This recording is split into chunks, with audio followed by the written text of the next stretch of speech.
Good morning, good afternoon, and good evening for another very special edition of WOWSA Live with our host, Deirdre Ward.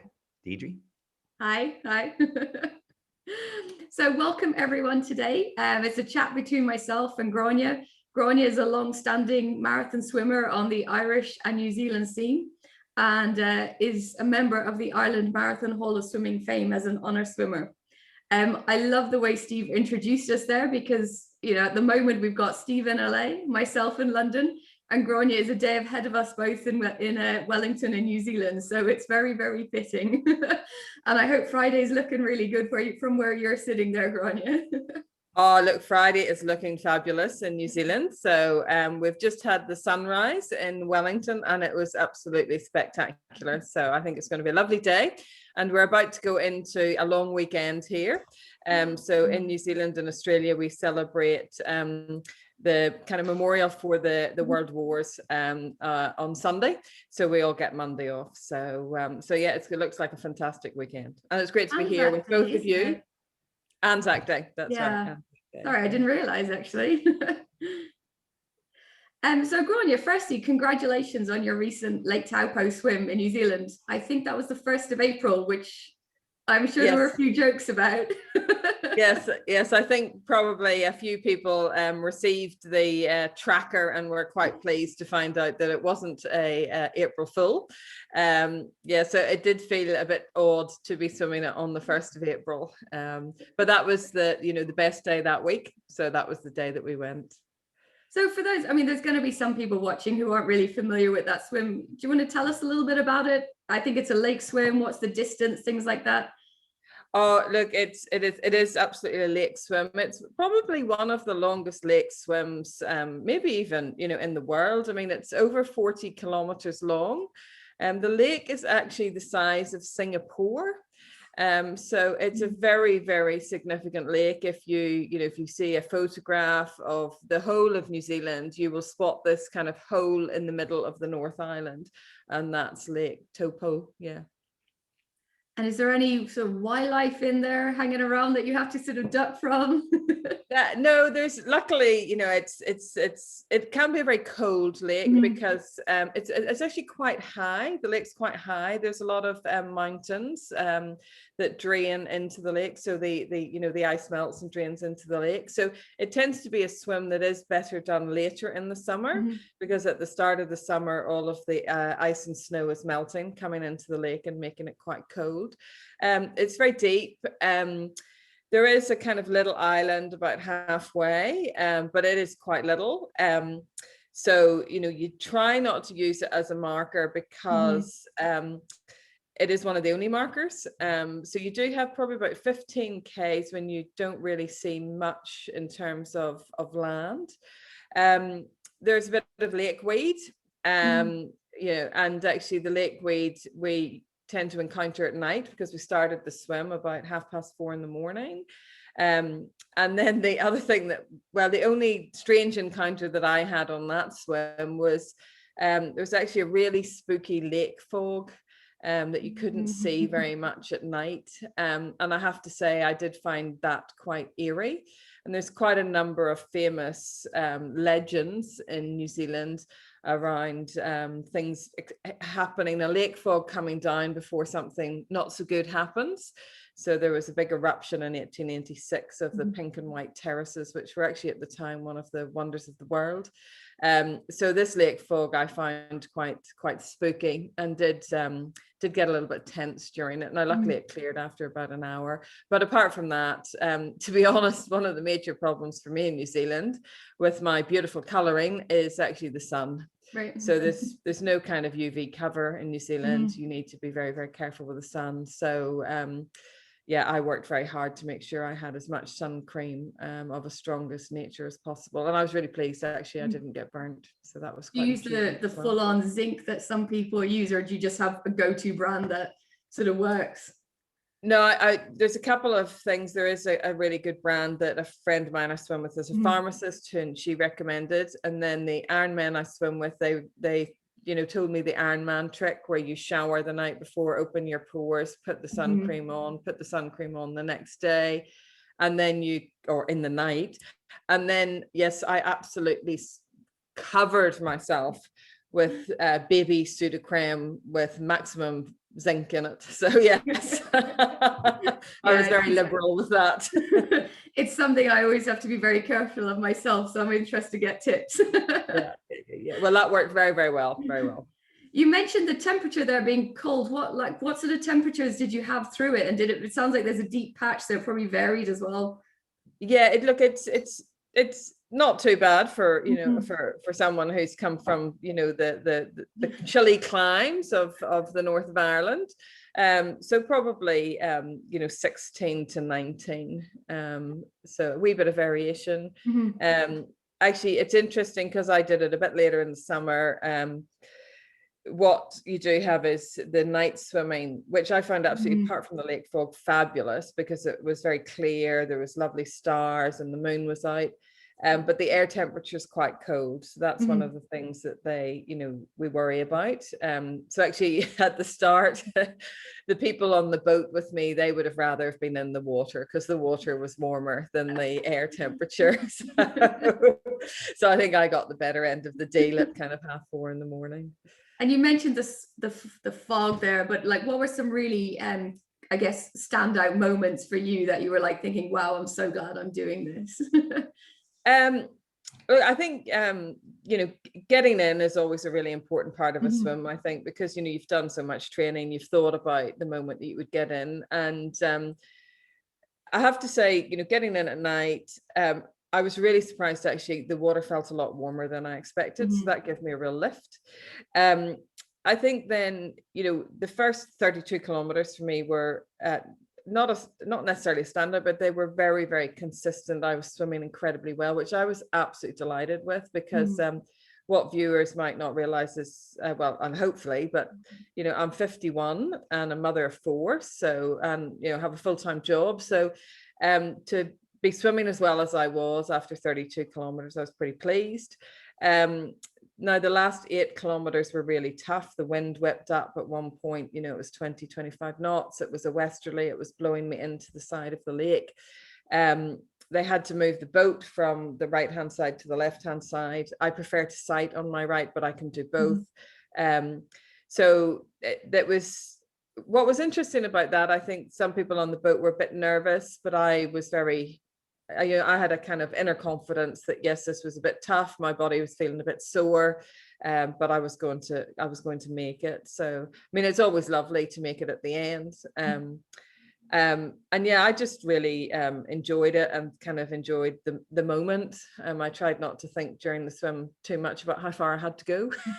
Just, you know, one arm in front of the other, keep an eye on the boat, don't swim into it. Yeah. So I know some people have quite, you know, complex, deep thoughts. I didn't actually. Sang a few songs and just tried to focus on getting to the end. One of the points I love, so personally, my parents have always been involved in all my swims, which I think is great. And I was particularly, I love to see that your parents were as well. I think your mother was crew, was it? And your dad was on logistics. How did that, I mean, how was that for them really? Did you talk about it afterwards?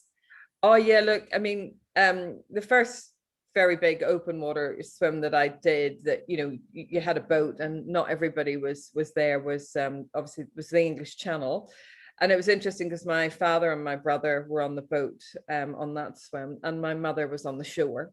That was back in 1987. There was no GPS tracking. My poor mother, I mean, and my aunt, they visited every church in Dover.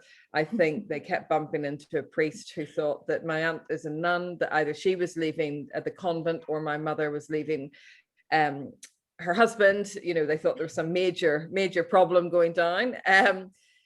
And what my mum said to me was, after that, she said, I'll never not be on the boat again. She just found it incredibly stressful not to actually be there to understand what was happening. For example, a swimmer had actually got out. We started the English Channel with 3 swimmers on the same, you know, the same day. All they knew was one swimmer had got out and didn't know who it was. So my mum was very determined to be on the boat. My dad's been on a couple of the boats and hasn't actually really loved it. He's not a great seaman. So so he decided on this boat, on this trip, he would be crew, which was great. And he did a fantastic job. But yeah, look, it is really special. It's really special for me to have them involved, but also because they're so experienced. I mean, my mum and dad are life members of the Irish Long Distance Swimming Association. They arranged many swims in Ireland for an incredibly long time. They were observers on the North Channel for years. So, not only are you getting people that, love you and absolutely are 120% in your corner, you're actually getting quite a bit of experience and expertise. My mother's a former nurse. They've seen me swim since I was 6. They know when I'm looking good, when I'm not. They know they can pick up my mood really quickly. So yeah, it was great. It was great to be great to have them on the boat and to have them involved for such a long time in my swimming career. Well, and all of my swimming career has been very special for all of us. And I was wondering, do you sort of revert to your teenage self when you have them on the boat? I think I'm too old to remember my teenage self, but I think what you just know is that you've got people on that boat that are 120% behind you, that know you well. I think the other person I do want to give a shout out to is Philip Rush here in New Zealand. I mean, he's another person. He's 120% behind the swimmer. He, his expertise is just fabulous. I mean, he really does get emotionally involved with all of his swimmers. He has still got such a huge passion. You feel like you're the only swimmer he's ever taken. And he and his crew, including a wonderful guy actually called Mike Cochran from Auckland that Phil uses a lot on Lake Swim. I mean, just stunningly good. And I think, because I've been swimming since, open water, very long competitive swimming since I was 16 and I'm now 51. You just know when people are really good at their craft, and Philip is just amazing at his craft. And I mean, we've touched on it a little bit as you've been given answers, but you do have this amazing open water swimming pedigree, covers 30 decades. Talk us through some of your experiences. You started off at 16, you've represented Ireland. Talk us through some of your key achievements. Well, I did. I started off actually in a little swimming pool in Bangor, County Down, called Picky Pool. That was, one of these swimming pools that was built beside the sea that the sea flooded into. I was a little skinny, 10, 11-year-old that was that nobody thought would actually be able to cope with the cold. But just, I really enjoyed it. And I kept doing the fun swims. The fun swims turned into more serious swims. I was a very good pool swimmer and, swam a lot, won a couple of Irish schools medals and things. Probably, I just found then the endurance really suited me. And I was very fortunate to get selected for the 1986 World Championships, which were in Windermere in the UK. And the Irish took 4 people to that championships, probably actually because our Lake Windermere is quite close. It's not that expensive to travel to. And what was interesting was meeting, there's 35 nations there, was meeting actually all of the other swimmers who had, huge pedigrees and huge experience.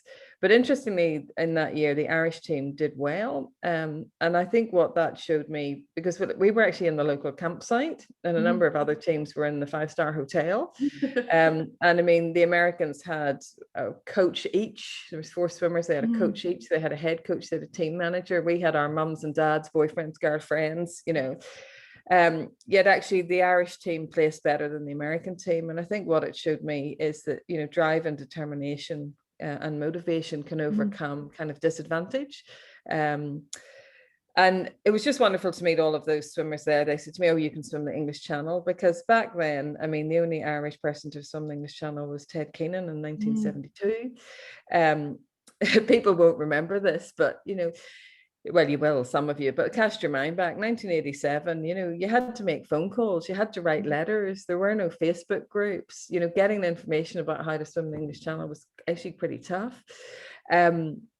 So, there was a lot more, I think, unknown then than there is now. I think, technology, what people know about tides have all moved on.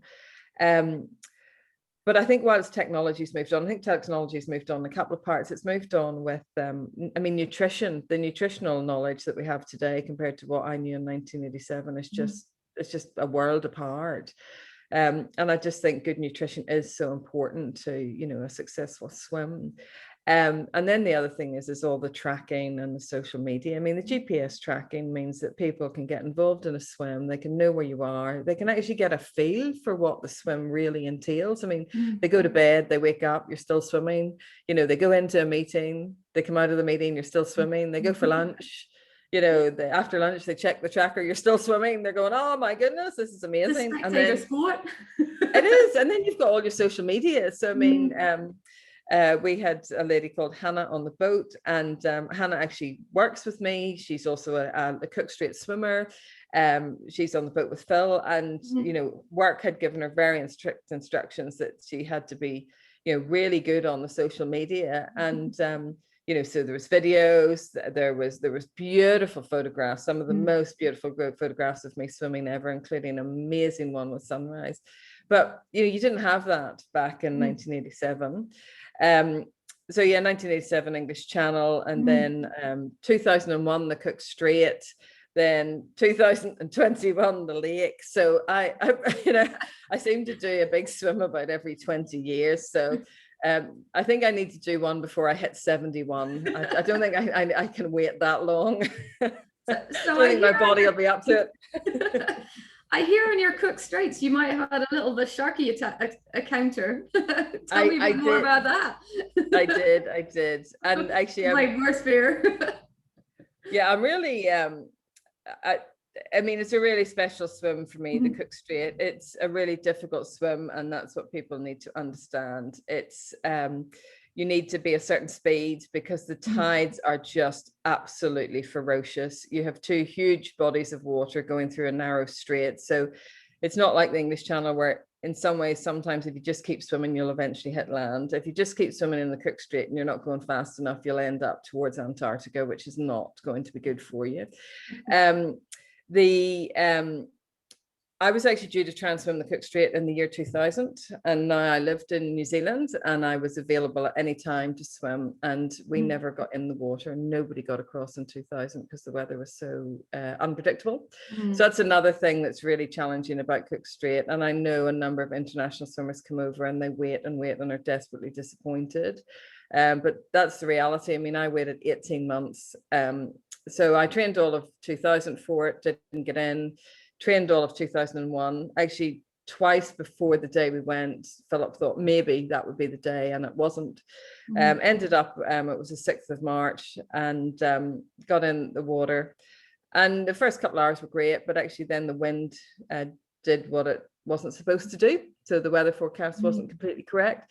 So we had wind against tide. It was pretty rough. I should have probably swum the Cook Strait in about 7 or 8 hours, but 8 hours in the swim, I said to Philip, how far have I got to go? And what I love about Philip is he's brutally honest, which is actually what I personally feel you need as a long distance swimmer. You don't need to be told, oh, it's only an hour, and then it's, you know, another, well, he said to me, it's another 4.5. So I'm swimming along and I thought, this isn't really working out to plan, but actually if I get out now, I might as well, I mean, it might be another 18 months before I get in. So let's just keep going. And then next thing is the little IRB raced up towards me, very unceremoniously grabbed me at the back of my head and my bottom and dragged me into the boat. And I knew at that point we had a problem. There was a man on the bigger boat, you know, with a couple of men with a couple of guns pointing at me. Well, they weren't pointing at me, but my poor husband was on the boat, and I must say it was very stressful for him to see two men kind of pointing at your wife as a shark circles. Then, you know, we were in the boat for probably about 6 or 7 minutes. The rules in the Cook Strait are, because you're not in a shark cage and if you're at risk, you can be out for up to 10, but you're not allowed to be under power. The wind was actually pushing me back. I went back 800 meters, which I wasn't very delighted about.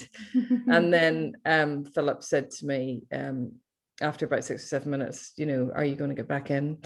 And it was a really kind of critical moment in my I mean, it's just one of those moments you're never going to forget. Mm-hmm. And I almost had an out-of-body experience where I could see myself in the boat, and I was very detached. And actually, it just came to me that my only job was to swim. And actually, it was their job to keep me safe. It was their job to look for sharks. And actually, we were a team. And I needed to trust the team to look after me. And actually, if I didn't swim, then the team couldn't do the rest of its job. So I got back in the water and finished about 4.5 hours later in the dark. Luckily, the shark obviously had gone away. Yeah, I mean, you can't see because you can just see my face, but you know, for viewers out there, I do have 2 arms and 2 legs and no shark attack evidence. So yeah, it was very, very unique. And I think Philip does say there's kind of 3 Cook Strait swims he talks about that he really found very unique, and mine was one of them because that was the closest shark encounter that a swimmer has ever had. Yeah, not something I'll be looking forward to, but definitely a story for the grandkids. Absolutely. So then you had like a 20-year break. What made you think about going back into swimming again? And how hard was that to sort of, I guess, did you have to start back from scratch, or had you been swimming along? Or yeah, look, I mean, there's no doubt that I had a bit of a break. I mean, I was still doing a little bit of swimming when I could, but nothing very major.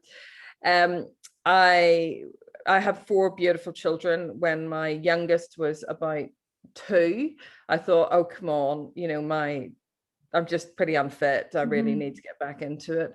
And I did the Auckland Harbour swim, which is, I think, just under 3 kilometers. There's about 1,500 people do the Auckland Harbour swim. And I was about 1,042nd.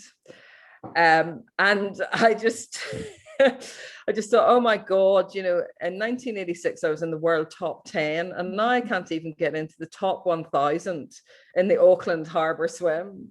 So it was quite a moment, really, when you realize I was you know, again, technology's moved on, and they can put your time in terms of your age group and where you are in terms of male, female. And I was in the bottom quartile, and they had these little charts, and I felt like posting them to Facebook and saying, how the mighty have fallen. But actually what I realized is, you know, I love swimming. It's great for me physically, mentally, spiritually. And actually it's okay not to be where you were before. It's absolutely okay, because actually, you know, as I say, 4 beautiful children, great career. I did come out of a swim in Auckland. It was called the Rangitoto swim. It was about 5 kilometers. And I bumped into a guy I hadn't seen for about 15 years. And he did say to me at the end, he said, oh my goodness, Gráinne. He says, well, when did you become so fat and so slow? And luckily the 4 kids ran up to me, and I said, look, Peter, there's reason number 1, reason number 2, reason number 3, and reason number 4. And at least I'm still swimming. And just, you know, I think as the kids have got older, you know, you've got a bit more time. There's an absolutely awesome swimming community here in Wellington that are very inspiring, very supportive. And in some ways I just got dragged along in the excitement of their swims. And you know, I just felt the call. I felt the emotional call that I had another big swim that I really wanted to do. And just, you know, a few things work-wise turned out that I was able to get some more time and actually, you know, do the training, because it is the training ultimately that's the really hard part. Yeah, so is that kind of a masters club that you trained with or something like that? Yeah, it's a real mix. It's got masters, it's got Ironmen, it's got long distance swimmers, it's got people that do Brecca, it's got, you know, but it's just an amazing group of incredibly supportive swimmers. And this year there was another guy, John, who was going to attempt the lake, and he was very successful. He did it a couple of weeks before me. And then there was 2 girls, Rebecca and Karina, who were trying the Cook Strait. So we had this wonderful thing called the Spreadsheet of Accountability. And I thought, how have I got to 51 and not had a spreadsheet of accountability in my life? Because what we had to do was we all logged our Ks every day, and the spreadsheet added it up, and everybody had access to the spreadsheet, so you could see, you know, what everybody else was doing. It also forced me to really plan my training, and yeah, just give you a really good idea of what you were doing, because I think I'm probably a bit of an optimist, so I might have in the past rounded things up. And I have to say, oh my goodness, my spreadsheet people just trained so hard. So again, that was really inspiring and really helpful. Group motivation. Yeah, great motivation. And John is just wonderful. And John had done the lake 2 weeks before me, and he gave me all of his plans and all of his feeding plans. And he is so detailed that I was just able to basically change John for Gráinne. And, you know, all of my crew were really impressed with all of my planning. You mentioned actually that feeding was one of the things, nutrition, that has changed, that you've noticed changes. What were some of the big changes that you sort of found and reassessed as you were going? Well, I think particularly the pre and post nutrition, there's been a lot more research. I mean, there's a lot more products now. You know, there really wasn't, well, I didn't have access to all those kind of gels and things that you have now. However, I have to say, I did find it really overwhelming, the range of products that exist now compared to back in kind of 1987 and 1986. And that's where the swimming community was great in terms of talking about what works for different people. I have to say, I actually do find that what works for me is real food, and that kind of strongly carbohydrate-based soup. Right. Just absolutely really works for me. That and a really good electrolyte drink, I think, are hard to beat. So I think whilst nutrition has moved on and there's a lot more choice, I found I did, you know, actually after some experimentation, narrow it down to something quite simple and actually probably quite similar to what I did in 1987. So what, and just so you said like carb soup, what did you have? Oh, look, I always on my English Channel swims and, you know, previous swims, I've always had a kind of homemade potato and leek soup. And yeah, my mum made it. So not only was she on the boat, but she, you know, made this amazing soup that just, I mean, goes down a treat. And I just never felt hungry. I felt really well fueled the whole way. Obviously easily digested. I think a really good mix. So yeah, so mum not only was, you know, she crew, but she was kind of chief nutritionist. And was it potato leek soup the whole way across, or did you try anything else? It pretty much was, actually. I mean, I had a really good electrolyte drink too. And I mean, I had some, you know, jelly bears and things. But to be honest, at one point, because I just really, really liked the potato and leek soup, I had trained on peanut butter and jam sandwiches. But interestingly, in the swim, I just didn't want them. I'd loved them in training, but in the swim, I just didn't want them. So at one point, Philip did say, you know, if you keep going through this soup, Gráinne, we're going to have to try and grow some potatoes on the back of the boat. Now, luckily, you know, we did have enough, but next time I probably would bring a bit more. Yeah. I mean, it's obviously very Irish to go across some potato and leek soup.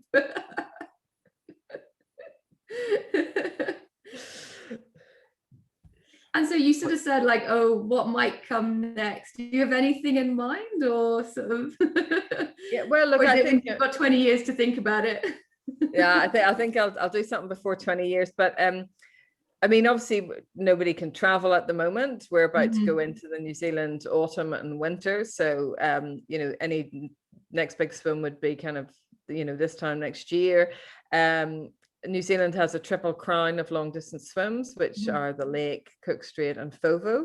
So Philip has been around to have a cup of tea with me and see if I would be interested in Fovo. Fovo has a few more sharks than the Cook Strait, so I need to think that through.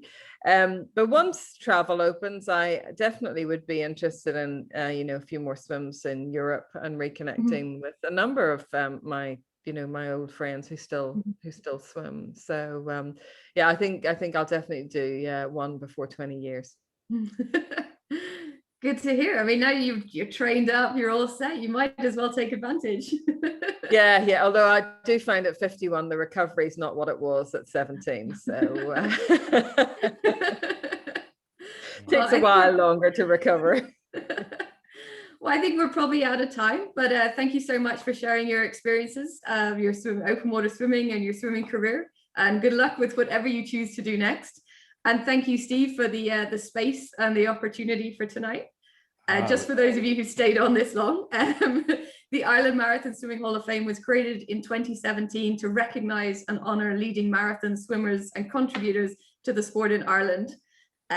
You can go onto the ILDS website to learn a bit more, and we're always looking for nominations. So yeah, just take a look and get in touch. So thank you all and take care, and well, yes, hopefully see you all soon.